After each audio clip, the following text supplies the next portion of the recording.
시청자 여러분 안녕하십니까? 지난 12.3 비상계엄 직후서부터 저는 지인 몇 사람들과 심하게 언쟁을 한 적이 있습니다. 그들은 소위 꼴통 보수였습니다. 부정선거가 100% 확실하고 그리고 윤석열의 비상계엄은 계몽령이 맞고 무엇보다도 조기 대선이 있으면 이재명이 대통령이 돼서 나라가 공산화된다. 그리고 조기 대선, 대통령 선거는 체제 전쟁이다. 무조건 나라가 공산화되는 것을 막기 위해서 명이 되는 것을 막기 위해서 무조건 이유 불문하고 김문수를 찍어야 된다. 뭐 이런 주장들을 하는 사람들이었습니다. 몇 달 동안 그런 꼴보 지인들과의 언쟁. 저는 아주 단호하게 얘기했습니다. 세상 물정을 좀 제대로 파악들 하시라. 내가 8대0 파면이 되지 않거나 아니면 무슨 대선에서 이쪽에서 탄핵 반대 후보를 내세웠는데 명의 대통령이 되는 명의 대통령이 되지 않는 그런 일은 절대 없을 것이다 라고 여러 차례 제가 설득을 했었습니다. 시청자 여러분, 이재명이는 공산주의자고 그리고 그가 대통령이 되면 공산화 될 것이기 때문에 대통령 선거는 체제 전쟁이다라고 주장을 했던 것은 제가 지적을 하는 꼴통 보수들의 석두증 증상 네 번째입니다. 첫 번째가 5.18 북한군 개입설, 두 번째가 부정선거, 음모론, 세 번째가 윤석열의 비상계엄이 계몽령이었다라는 것, 네 번째가 체제전쟁이고 공산화된다라는 것. 이 네 번째 석두증 증상이 완전히 허위인 걸로 다 드러나고 있습니다. 물론 대통령 선거 오래전부터도 제가 그렇게 주장을 했습니다만, 아니 무슨 공산주의자가 이 나라의 경기지사가 되고 무슨 공산주의자가 그렇게 주식 투자에 밝으며 무슨 공산주의자가 대통령 선거 패한 직후에 주식 투자를 하느냐. 그리고 무슨 이 공산주의자들이 잔뜩 몰려있는 정당이 이 나라의 제1 정당이고 그리고 과반수를 훌쩍 넘는 정당이고 그리고 이제 그런 정권의 모습이 그 사람들이 집권을 하면 공산주의라고 하는 것은 대표적으로 개인의 자유를 억압을 하고 그리고 재산을 국유화 내지는 대폭 제한을 하고 국가 통제 경제 시스템으로 가고 그리고 이제 러시아, 중국, 북한과 거의 동맹 수준의 이거를 맺고 이러는 것일 것입니다. 너무나 어처구니가 없고 너무나 한심한 이런 식의 주장이어서 저는 그런 주장을 하는 사람들에게 서로 감정이 상할 정도로 저는 세상 물정을 제대로 파악을 하라고 얘기를 했던 것입니다. 이재명 정권에 대한 저의 입장은 지켜본다는 것입니다. 과연 여러 가지 실수를 해서 문재인 시즌2가 될 것인가 아니면 문재인 시즌2보다는 조금 덜 실수를 할 것인가 저는 이런 점을 면밀하게 주시를 하고 있습니다. 예를 들어서 인사 낙마라든가 이런 것들 어느 정권에서나 있을 수 있는 일 그리고 있었던 일 이런 가지에 해당되는 부분은 저는 별로 관심이 없습니다.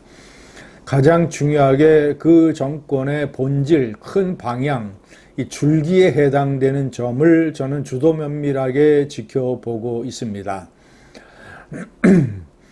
시청자 여러분, 외교 안보 부분에 관해서는 많은 보수주의자들이 걱정을 할 만도 합니다. 노무현 때 이 NLL을 북한에 양보를 할 것처럼 하고 북한 김정일 정권에게 퍼주기를 했던 그런 것에 뒷받침을 했던 이종석이가 지금 나라의 이 대적대국 정보기관의 수장을 맡고 있습니다. 눈물파리 서훈의 재현이 될지도 모른다라는 우려, 상당히 설득력이 있습니다. 거기다가 또 이 통일부 장관, 이 북한의 역시 친북적 성향을 가지고 있는, 북한에 대해서 햇볕 정책을 주창을 하는 통일부 장관의 정동영, 그리고 이제 박선원 이런 의원이 국회 정보위에서 핵심적인 역할을 하고 있고, 이런 것들 국방부 장관의 천안함 사태 때 이 엉터리 민간 측 조사위원을 추천을 했던 안규백 의원, 당시 국방위원이었죠. 그 사람이 국방부 장관을 맡게 된 점, 이런 세 가지 점이 우려스럽기도 하고, 또 상당히 외교안보적으로 정권에서 말은 남북 군사 합의서 복원에는 시간이 걸릴 것이다, 신중히 하겠다, 이렇게 말을 하고 있습니다만은, 어쨌거나 남북 관계를 정상화하기 위해서 남북 정상회담, 이재명 김정은 회담을 추진할 것이 거의 틀림없으면, 이런 점에서 약간의 친북주의적 성향, 그리고 이 어떤 북한과의 이런 과도한 이런 또 평화 분위기 사기쇼, 이런 것들은 문재인 시즌2가 될 수가 있습니다. 그런 우려는 제가 인정을 합니다.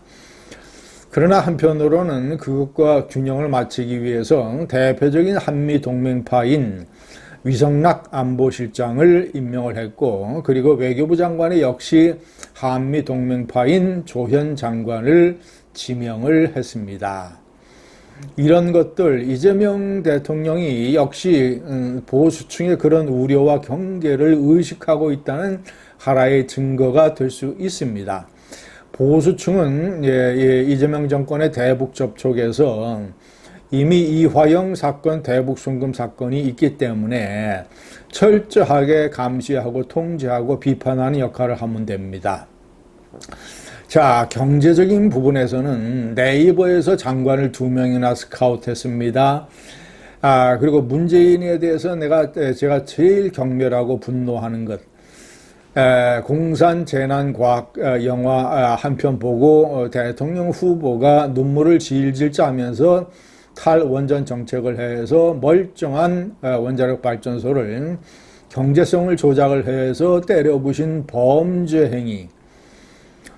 당시 90세가 가까운 원자력 연구소장을 지낸 대한민국의 원자력의 산 증인이 저에게 전화를 해서 피를 토하는 심정으로 절규를 했던, 어떻게 만든 한국의 원자력 산업인데 이것을 황금알을 낳는 거위를 죽이려 하느냐라고 절규했던 거 기억합니다. 자, 그런데 이재명 대통령은 두산 에너빌리티, 시청자 여러분, 두산중공업이 이름을 바꾼 것이죠. 대표적인 원전 설비 제조 업체입니다. 문재인 정권 때 크게 지옥에 떨어졌던 두산 에너빌리티를 사장을 지낸 사람을 산업부 장관에 임명을 하고 있습니다. 두산 에너빌리티 주가는 폭등을 하고 전체적인 주가 지수도 3,100을 돌파했고 외국인들이 수조 원을 매수를 하고 있습니다. 시청자 여러분, 경제 무슨 퍼주기 추경 이런 논란이 있긴 하지만 어쨌거나 경제 부분에서, 과학기술 부분에서 극도의 자본주의적인 모습을 보이고 있는 게 이재명 정권입니다.